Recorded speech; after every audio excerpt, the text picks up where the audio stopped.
Right. Thank you everyone for your patience while we went through that transition. We are excited for our next center research presentation, all about high-skilled migration. Here in this panel, we will hear from, as I mentioned just now, Dr. Jorge Luis Alcaraz Vargas, professor of the Department of International Business at Universidad de las Américas, Puebla, and Dr. Elizabeth Salamanca Pacheco, also professor, Department of International Business at the Universidad de las Américas, Puebla. And we are excited to have here on our panel our senior fellow at the SMU Mission Foods Texas-Mexico Center, Dr. Pia Orrenius, who is also the vice president and senior economist at the Federal Reserve Bank of Dallas. We will hear a presentation from our two scholars, and then we will hear a moderated discussion with our senior fellow, Dr. Orrenius, and then we will have a Q&A portion. So I will turn the time over to you. Thank you. And could we offer them a round of applause to begin? Thank you.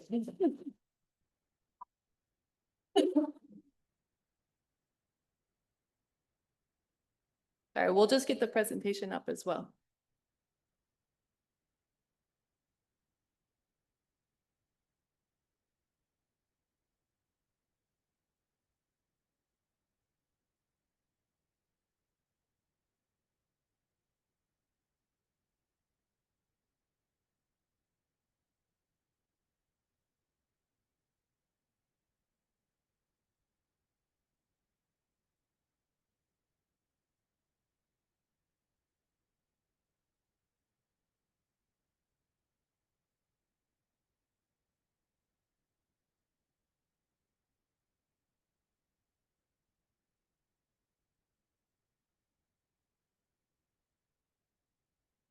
Yeah.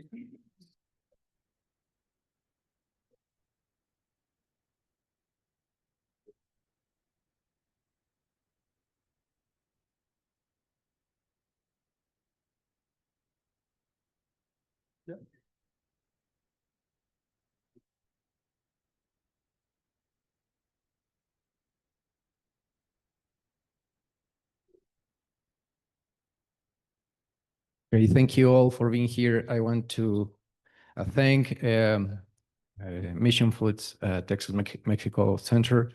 I want to thank SMU. I want to thank Pia. I want to thank Jorge. I want to thank all of you for being here. Thank you all. Well, we want to share this study that we are been conducting for the last perhaps for the last year, maybe. And let me start by 1 second. There you go.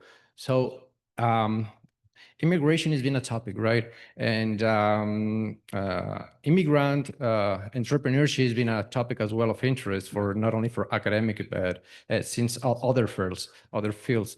And it is interesting when we are analyzing immigrant entrepreneurship.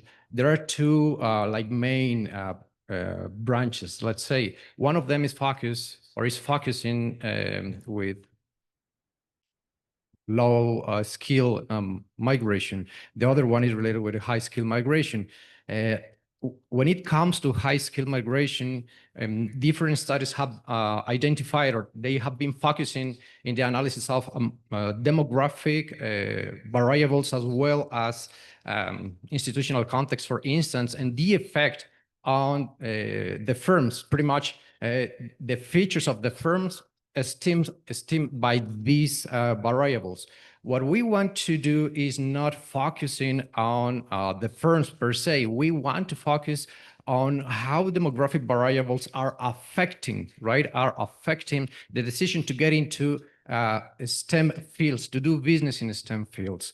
One other important stuff that I have to mention is that there are not too many studies related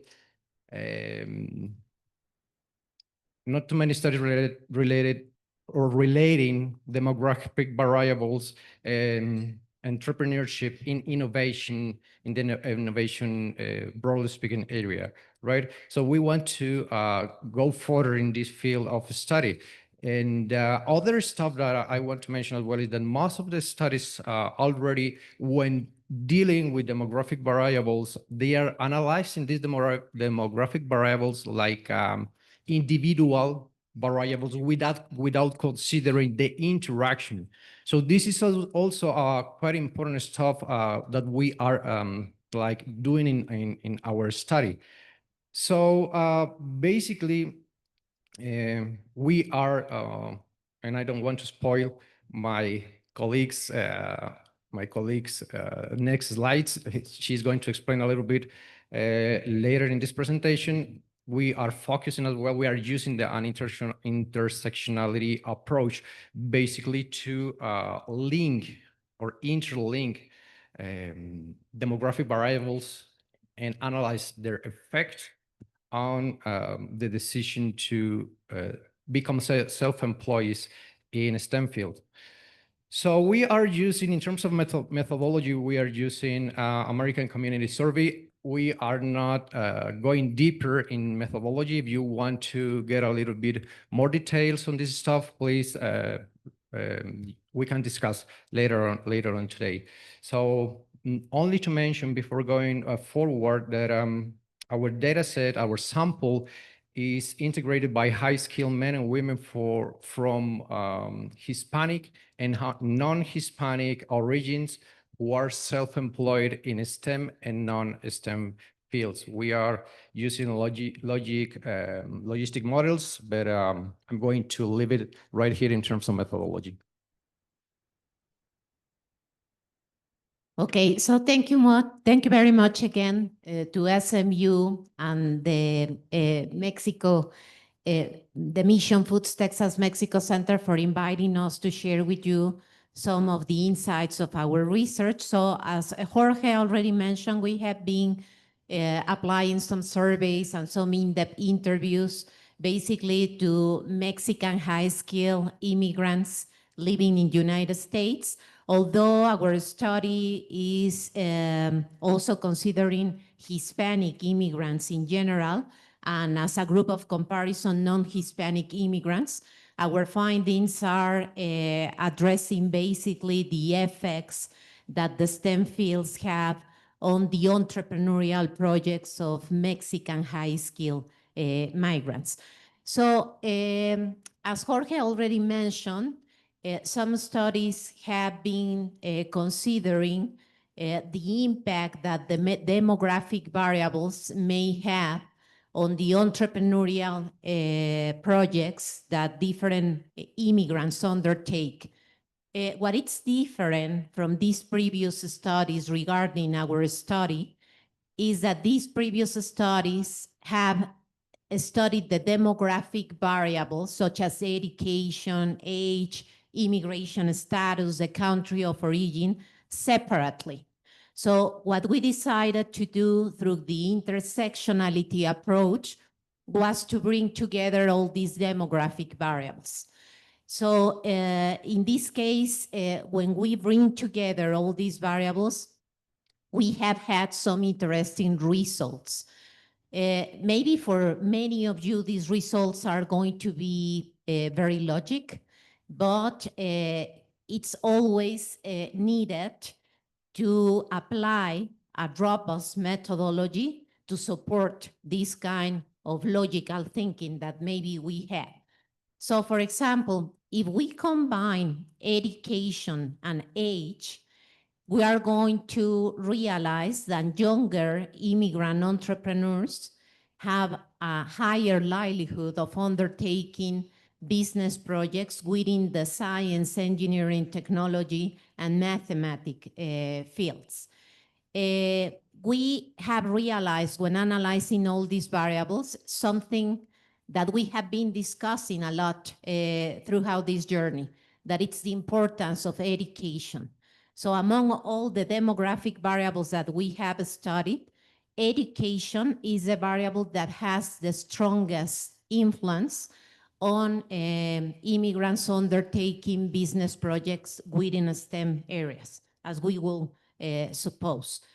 And when we consider these advanced degrees in STEM fields, something that it's interesting is that the likelihood of undertaking business project within STEM areas gets higher when they have a postgraduate degree, either a master's or a PhD program, and it becomes even higher, the likelihood of undertaking business projects within STEM when this postgraduate degree has been obtained in the US. And then another aspect that is interesting is that even though all these high-skilled migrants may face some barriers or obstacles in terms of the resources they have access to, for example, financing, they are able to, let's say, break through all these barriers or break through preconceptions, stereotypes about the kind of business projects that migrants undertake, because with this knowledge that they have, with this advanced education that they have, they can innovate in areas that add a lot of value. And mainly we are talking about innovation areas that are inherently related to science, technology, mathematics, and technology. So if we go through the next slide, Jorge is going to give to you further details, and then I'm going to talk again about these findings. Thank you. Yeah, it's interesting when we talk a little about the ethnic origin. And perhaps someone would imagine that the very fact that you belong to some place is going, perhaps we don't realize that belonging to some specific places could affect different stuff when it comes to do business, in this case, in the STEM field in the US. For instance, access to capital. There is evidence that Hispanic individuals, they do not have that much access to capital. It is also related with the very fact that they do not have many collateral in the States. In the States, they don't have too many networks. But perhaps you can think that this is like a kind of a generic situation for everyone getting in a foreign country. But what if I tell you that preconceptions is also important? What if I tell you that Hispanics are not seen in the same sense, like, bring this to your mind, Chinese and Indian, when you think about this population, there is like a easy connection between technology, right? Innovation, right? But it's not the same case with Hispanics. This very difference is going to create difficulties for these people to do business in the United States. For instance, one difficulty could be this preconception, access to networks, access to capital, access to potential clients. So it's quite important to have this demographic variable into the equation. What about education? If I go to the United States, perhaps, myself, I go to the United States, perhaps only with undergraduate studies, perhaps I don't going to have any success at all because there is no value on my undergraduate studies. I need to do more. I need to increase my education level in terms of, a master's degree or a PhD and stuff. But the evidence suggests that if you increase the level of education, eventually you can overcome the lacks or the difficulties related with the ethnic origin. And this is pretty much what we found. If we analyze and we, after running the tests and stuff, we identified that Hispanics with postgraduate studies, they increase the likelihood of getting to self-employment in the STEM fields in the US. Related to non-Hispanic individuals with graduate students. It is interesting as well and complementary this other result. Hispanic individuals with graduate students, there is not significant, we have no significant results here. So once again, as Liz already mentioned, the important stuff in combination with other demographic variables, what is making the difference is education.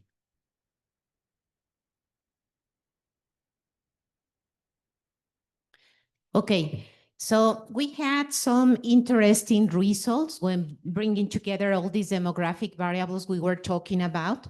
So, for example, if we just consider the combination of age and education, as I said before, the highest likelihood of undertaking business project within a STEM field come from younger immigrants. Why? Because there's a very strong combination of an advanced education degree with the mastery of digital and technological competences. If we consider middle-aged entrepreneurs, they still have a very, very strong likelihood of undertaking business projects within STEM areas because they have accumulated experience, and then this experience is going to be combined as well with an advanced education. Whereas in the case of older entrepreneurs, the situation changes. The likelihood of undertaking business projects within STEM areas is going to decrease, even though they have, let's say, accentuated learning curve and they have accumulated experience, the mastery of technological and digital resources, let's say that do not evolve at the same pace as the labor market demands. So they are not as able to undertake business projects within these areas.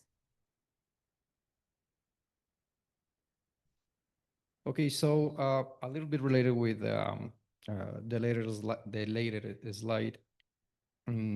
Younger individuals, entrepreneurs doing good in STEM fields.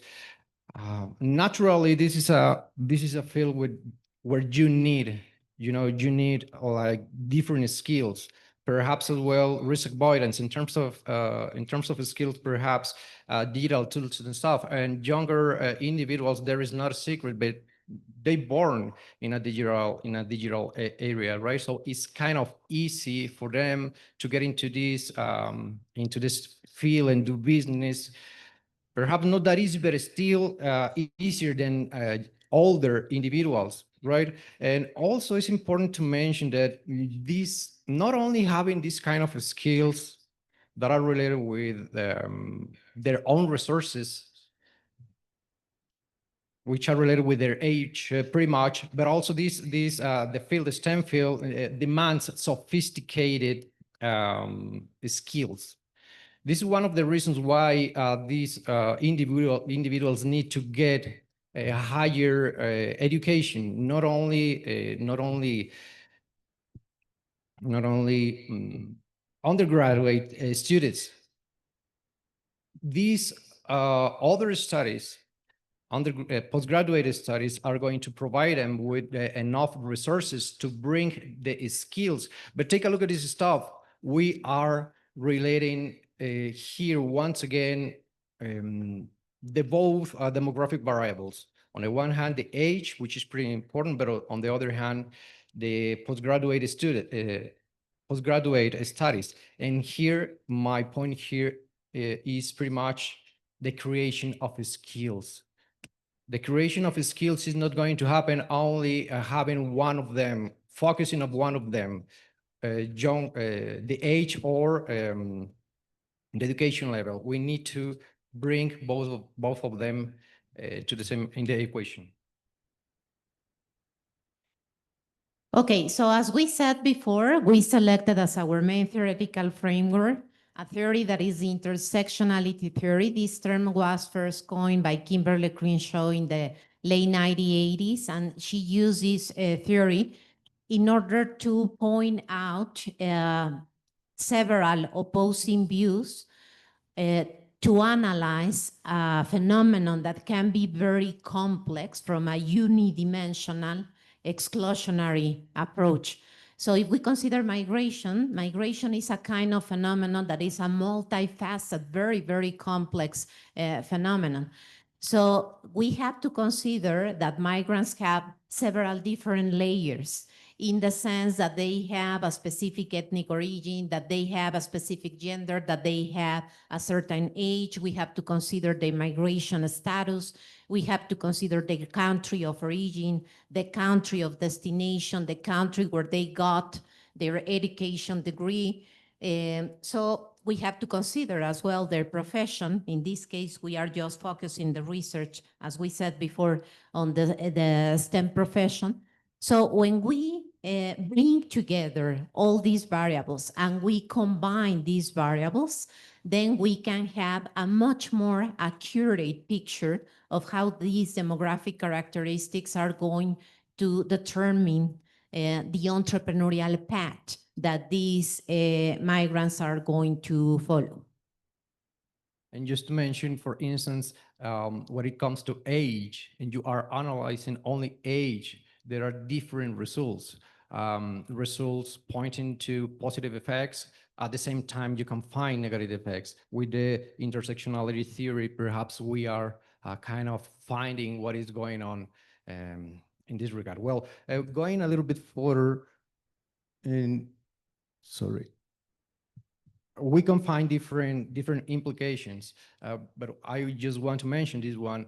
Earlier today, we were discussing with Glenn Hammer that perhaps governments could integrate other elements that that country of origin, right? Perhaps in related with visa programs, right? Perhaps there is a chance to move forward and find more accurate programs if governments integrate as well other demographic variables such as age, such as studies, so on and so forth. But once again, having in mind the interaction and the relevance of these demographic variables. Okay, so we do not have a lot of time, but I think that the most important aspect of this research is to analyze the impact that this may have in terms of public policies. And something that it's very clear for us is that both destination and sending societies, I mean, the countries where the migrants were born and the countries that accept these migrants to work there, they must have very clear policies in terms of education, in terms of fostering education as a pivotal development element. But it's not enough if we just consider education.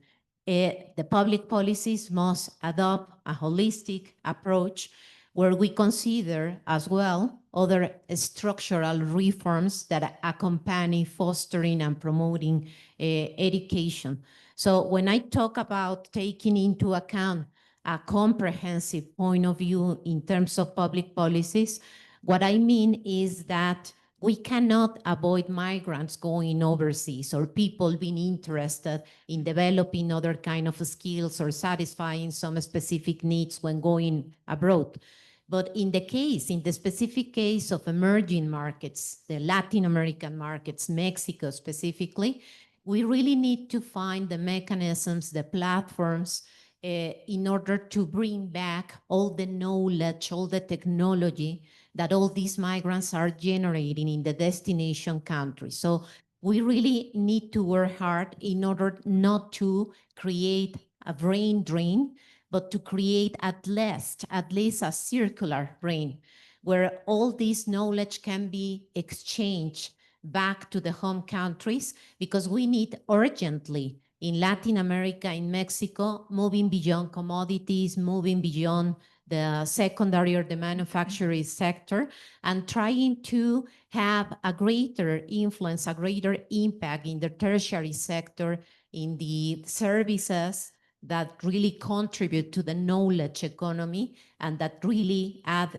value, not just for our countries, but on a global basis. And I think that this is particularly important in a time when we are talking about talent shortage. In one of the previous conferences, we were also discussing about the people getting older in Europe, in United States, in Asian countries. Latin America is starting to experience this. But right now, we still have an average age of 31 years old population. So with such a young population, still not as young as in the African countries, we can really contribute to the knowledge economy with these talented people that really add value. Great. Well, let me just thank you so much for this contribution and this project.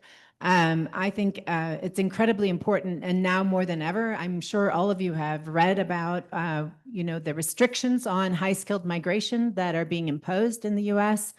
The $100,000 tax on the H-1B visa, for example. H-1B visa is one of the main ways that the United States brings in technology professionals and other professionals. And the rumor is that the next target will be the OPT visa, which is for graduate students and other foreign students studying in the United States. It's a really important avenue for them to stay on for 18 months and work for a U.S. employer. Many of those OPT workers then convert to H-1Bs, and then they eventually convert to green cards. So this is a really, and I feel like when this, and I wanted to point this out, and you guys should use this to motivate your project, I think, because the OPT the OPT visa was actually, or the OPT opportunity was something that was crafted in the early 90s by the George H.W. Bush's administration, and then it was enhanced in the George W. Bush's administration. And so I think it's something very close to the heart of the Texas-Mexico Center, given the Bushes. And it's just been so important. If you think of the 1990s, when the US just rose to such prowess and prominence in the technology field, this workforce, this immigrant workforce that were able to take advantage of through the OPT programs, through the H-1B programs, was just transformational. It's been so central, really, to the US leading in global technology. And then also, importantly, what you guys are pointing out is the technology transfer, of the students that come and study in the United States or come with skills already, and then they go back to their home country. There's a whole dynamic there with the give and take when you come to the US and you return to your home country. We have a very important software engineering company in Dallas. Do you know Softtech? I think it's called Softtech, right? Yeah, a large software engineering company. It's a Mexican company. We've interviewed them on our Dallas Fed Southwest Economy podcast. I think just another example of how, this trade and services, there's, trade in goods and trade in services, and there's, migration that's complementary to this trade. It's just really, really important. And I think now more than ever.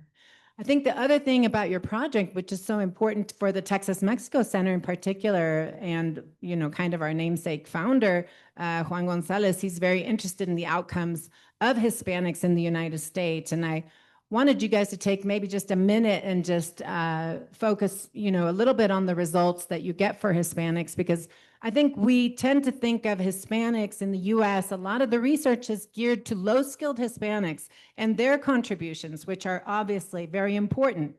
But we rarely see the type of work that you guys are doing, which is focusing on high-skilled Hispanics and their entrepreneurship. So I just want to take a moment, maybe you can talk a little bit about what are the lessons learned from your research for how maybe we can take high-skilled Hispanic entrepreneurs. What can we do, for example, those you're looking at immigrants, but what can we do with Hispanics in the US to maybe translate some of the things that you found to kind of encourage entrepreneurship among US-born Hispanics? Maybe that's one way we can kind of move this kind of success along. So I'd love to, if you could just talk a couple minutes about that.